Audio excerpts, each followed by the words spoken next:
السلام علیکم ورحمۃ اللہ وبرکاتہ۔ بسم اللہ الرحمن الرحیم۔ الحمد للہ رب العالمین، الصلاۃ والسلام علی محمد وآلہ الطیبین الطاہرین۔ میں بہت ممنون اور مشکور ہوں کہ اس عظیم درسگاہ میں، اس باشکوہ کانفرنس میں مجھ ناچیز کو لب کشائی کی فرصت دی جا رہی ہے۔ سب سے پہلے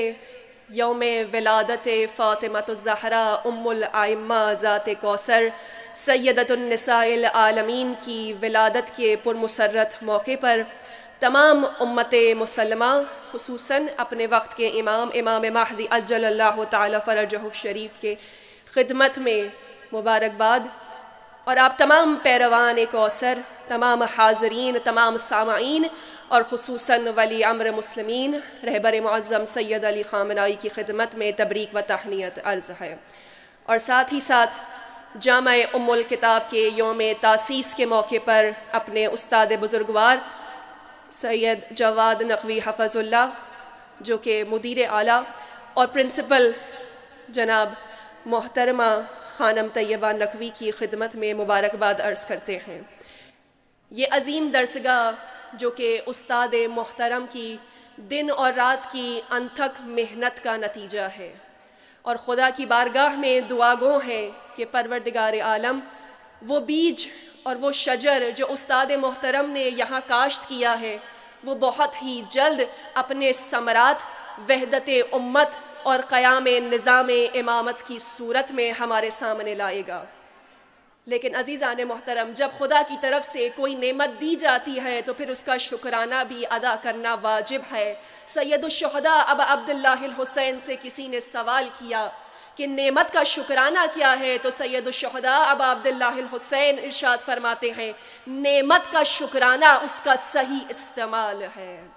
لہٰذا خدا نے جب یہ نعمت ہمیں عطا کی ہے تو پروردگار ہمیں یہ توفیق بھی دے کہ ہم اس عظیم درسگاہ سے مستفید ہو سکیں، اور وہ نسل تربیت دے سکیں جو کہ آرزو حضرت فاطمۃ الزہرا سلام اللہ علیہا رہے ہیں، اور وہ آرزو حضرت فاطمۃ الزہرا کی عملی کر سکیں، جو کہ دو آرزویں رہی ہیں حضرت زہرا کی، ایک وحدت امت ہے اور دوسرا قیام ولایت و امامت ہے۔ حضرت فاطمۃ الزہرا کہ جو فخر حضرت حوا، جو افتخار حضرت ختیجہ اور مریم کبریٰ ہیں، ایسی بیٹی ہیں کہ جب بیٹی بن کر آتی ہیں تو رحمت للعالمین کے گھر رحمت بن جاتی ہیں، اور جب جوانی کی دہلیز پہ قدم رکھتی ہیں تو عصمت اور طہارت اور پاکیزگی میں امیر المؤمنین علی ابن ابی طالب کی بہترین کف بن کے امام المتقیان کی بندگی کا بہترین مددگار بن جاتی ہیں۔ درود و سلام ہو فاطمۃ الزہرا کو کہ جس کی آغوش میں پلنے والا ہر نسل عاشق امام بنتی چلی گئی۔ درود و سلام فاطمۃ الزہرا پر کہ فقط حضرت زہرا کی ہستی ان نسبتوں میں محدود نہیں ہے، بلکہ حضرت زہرا تو تعارف ہے ان ہستیوں کا کہ جب یہ تمام کسا کے نیچے جمع ہو جاتے ہیں، ملائکہ نے سوال کیا پروردگار یا رب من تحت الکسا، ایسا کون ہے اس کسا کے نیچے؟ تو اب انداز تعارف خدا بندی کو دیکھیے گا، رسول اللہ کے حوالے سے تعارف نہیں کیا، امیر المومنین کے حوالے سے تعارف نہیں، حسنین کے حوالے سے تعارف نہیں، بلکہ فرماتے ہیں فاطمہ تو و ابوہا و بالہا و بنوہا، کہ یہ کون ہے؟ یہ دراصل فاطمۃ الزہرا ہے، ان کے بابا ہیں، ان کے شوہر ہیں، اور ان کے دو بیٹے ہیں۔ یہ وہ بی بی ہے جو ایک ہی وقت میں ام ابیہا بھی ہے اور ام الائمہ بھی ہے۔ اخلاق میں رسول اللہ صلی اللہ علیہ وآلہ وسلم کا اخلاق نظر آتا ہے، اور جب کلام کرتی ہیں تو علی ابن ابی طالب معلوم ہوتی ہیں، جب امت کی بے وفائی پر فیصلے کرے تو امام حسن مجتبیٰ کا انداز نظر آتا ہے، اور جب ظالم کے مقابلے میں میدان میں اتر آتی ہیں تو حسین ابن علی بن جاتی ہیں۔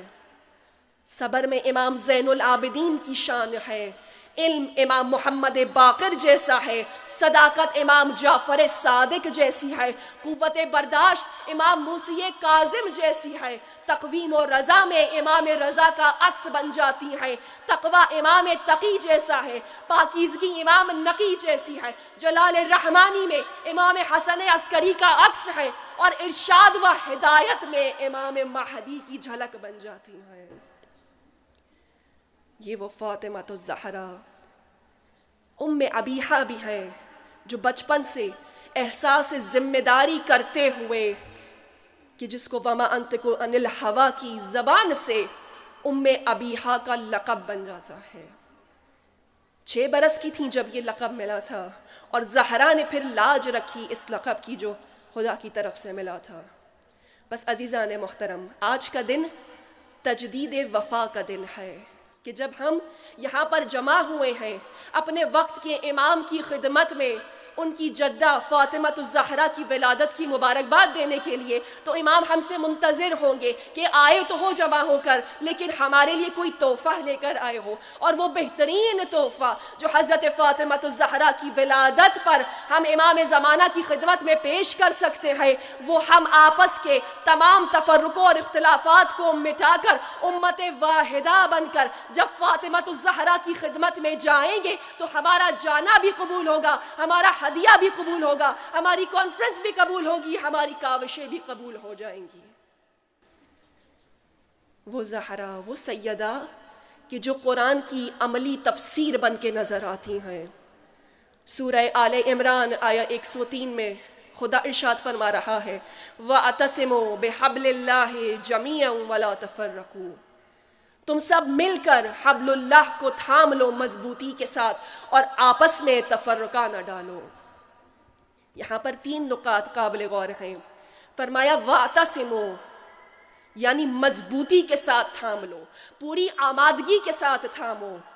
اپنے پورے وجود کے ساتھ تھامو، اس طرح سے تھامو کہ پھر تمہارا ہاتھ حبل اللہ سے ہٹنے نہ پائے، پھر جیسے بھی فتنے کی ہوائیں اٹھتی رہیں، اگر تمہارے ہاتھوں نے مضبوطی کے ساتھ حبل اللہ کو تھاما ہوا ہے تو فتنے جیسے بھی ہو، 1400 سال پہلے ہو یا آج کے زمانے کو ہو، اگر مضبوطی کے ساتھ تھاما ہوا ہے تو کبھی بھی ہاتھ سے دامن نہیں چھٹے گا حبل اللہ کا۔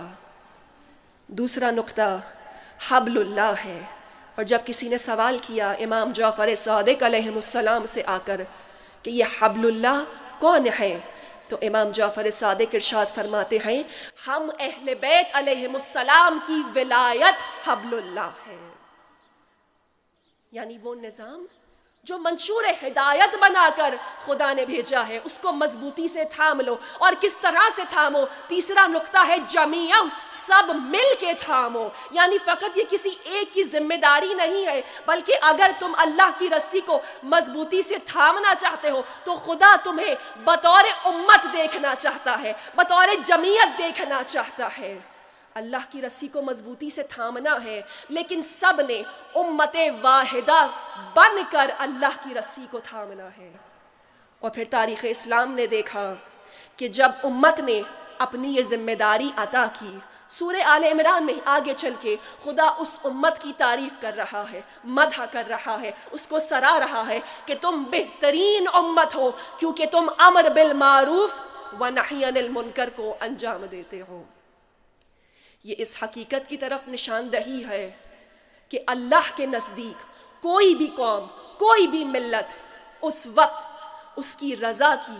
انعام اور اکرام کی حقدار بنتی ہے جب وہ احساس ذمہ داری کرے، اور اس فریضے کو ادا کرنے کے لیے آج شیرازوں میں بکھری ہوئی امت کو ایک بن کر، ایک مضبوط اور منظم ملت بن کر بارگاہ خدا بندی میں آنا ہوگا، جو ایک رہبر حق کے نیچے، منصوب من اللہ حاکم کے نیچے جمع ہو جائے، اور جس ملت کا، جس قوم کا نصب العین امر بالمعروف و نہی عن المنکر ہو۔ لیکن جب یہ فریضہ بھلا دیا گیا تو اب حضرت فاطمہ الزہرا سلام اللہ علیہا میدان میں آ جاتی ہیں کہ تم نے اللہ کے قول کو بھلا دیا، تم نے عروۃ الوثقیٰ کو چھوڑ دیا، تم نے اس مضبوط سہارے کو چھوڑ دیا ہے کہ جس کا تھامنا خدا نے تم پر واجب کیا تھا، تم نے حبل اللہ کو چھوڑ دیا ہے اور اپنے قیام سے بتایا کہ حبل اللہ ولایت علی ابن ابی طالب ہے۔ آج تمہارے ہاتھوں سے حبل اللہ چھٹ گئی ہے اور چھٹنے کی وجہ سے آج تم آپس میں بٹتے جا رہے ہو۔ خطبہ فدق میں حضرت فاطمہ الزہرا ارشاد فرماتی ہیں کہ اللہ نے ہم اہل بیت علیہم السلام کی اطاعت کو نظام امت بنا کر اور تفرقے سے بچنے کا ذریعہ بنا کر واجب کیا گیا ہے۔ لہٰذا اگر آج بھی ہمیں زہرا کو راضی کرنا ہے، بی بی نے فارمولا بتا دیا،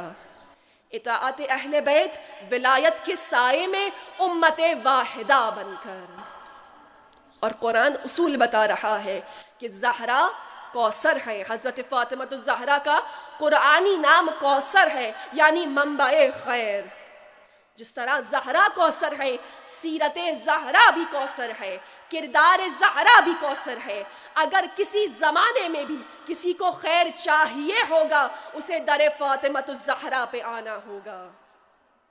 اور آج حق کو پہچاننے کا معیار بھی یہی ہے۔ اگر دیکھنا چاہتے ہیں کہ حق کہاں ہے اور باطل کہاں ہے، تو یہ دیکھیے کس کی زندگی میں اسوہ فاطمہ الزہرا کی جھلک نظر آ رہی ہے۔ وہ علماء حق جن کی زندگی میں سیرت فاطمہ الزہرا کی جھلک نظر آ رہی ہے، وہ کوثر ہے اور ان کے مقابلے میں آنے والے ابتر ہیں۔ وہ تمام ادارے جو محبتیں بانٹ رہے ہیں، قربتیں بڑھا رہے ہیں، وحدت کی بات کر رہے ہیں، ولایت سے قریب کر رہے ہیں، وہ تمام ادارے کوثر ہیں اور ان اداروں کے مقابلے میں آنے والے دشمن ہیں، خواہ وہ ادارے اہل سنت میں سے ہو یا اہل تشیع میں سے ہو، وہ CIA کے ادارے ہو، وہ MI6 کے ادارے ہو، چاہے وہ غالی اور نصیریوں کے ادارے ہوں۔ اگر سیرت فاطمہ الزہرا کے مقابلے میں آ رہے ہیں، قرآن اصول بتا رہا ہے ابتر ہیں۔ وہ تمام ٹی وی چینلز، وہ تمام میڈیا آؤٹلیٹس جو آج وحدت کی بات کر رہے ہیں، ولایت کی بات کر رہے ہیں، وہی کوثر ہیں، اور جو ان کے مقابلے میں چینل چلائے جا رہے ہیں وہی ابتر ہیں۔ فاطمہ الزہرا نے حق کو پہچاننا بہت آسان کر دیا ہے ہمارے لیے۔ آج پھر سے ایک مذموم کوشش کی گئی، MI6 کی اسپانسرڈ حضرت فاطمہ الزہرا کی پاکیزہ زندگی پر بنائی جانے والی مووی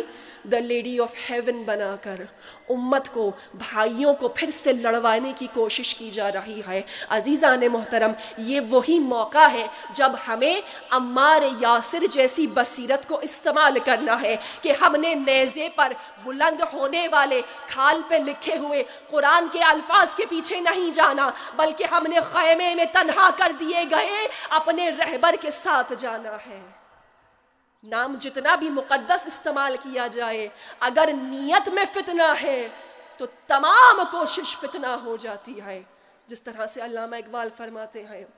اللہ سے کرے دور وہ تعلیم بھی فتنہ، املاک بھی، اولاد بھی، جاگیر بھی فتنہ، ناحق کے لیے اٹھے تو شمشیر بھی فتنہ، شمشیر تو کیا نعرہ تکبیر بھی فتنہ۔ آج اگر یہی معیار ہم اپنے ہاتھوں میں اٹھا لیں،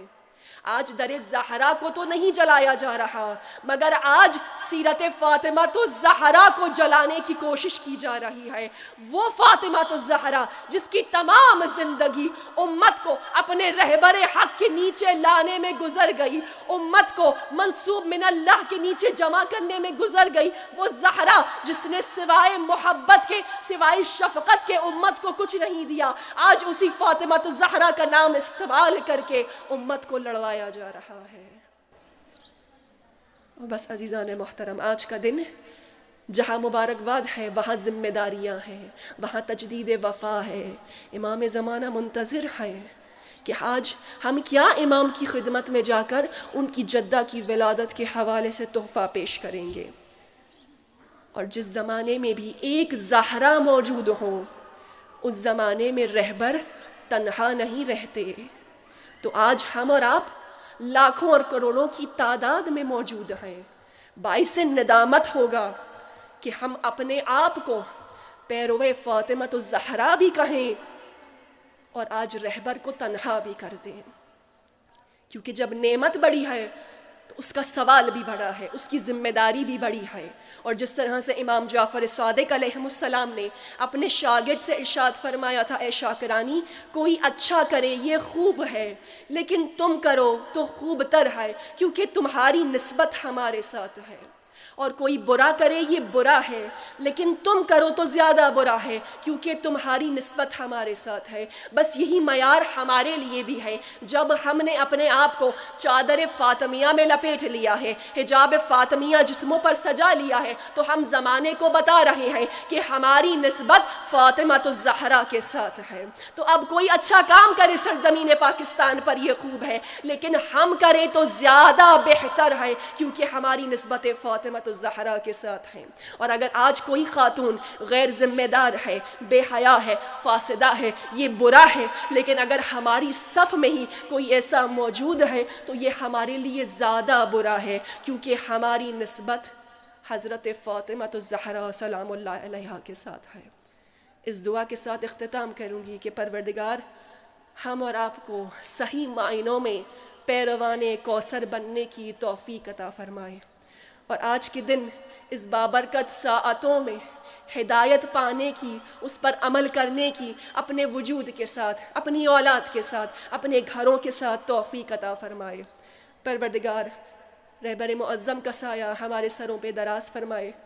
اور استاد محترم جو کہ خدا کی ایک عظیم نعمت ہے ہمارے لیے، پروردگار اس عظیم نعمت کے ہم قدردان بنیں۔ استاد محترم کو صحت تندرستی کے ساتھ طول عمر عطا فرمائے۔ اس عظیم درسگاہ جامع ام الکتاب جو کہ کوثر کی ایک جھلک ہے آج ہمارے درمیان، ہم اس کے قدردان بنیں۔ خدا حفاظت فرمائے ان دونوں جامعات کی، اور ہمیں یہ توفیق دے کہ ہم اس پاکیزہ مقصد میں حامی و مددگار بن سکیں۔ والسلام علیکم۔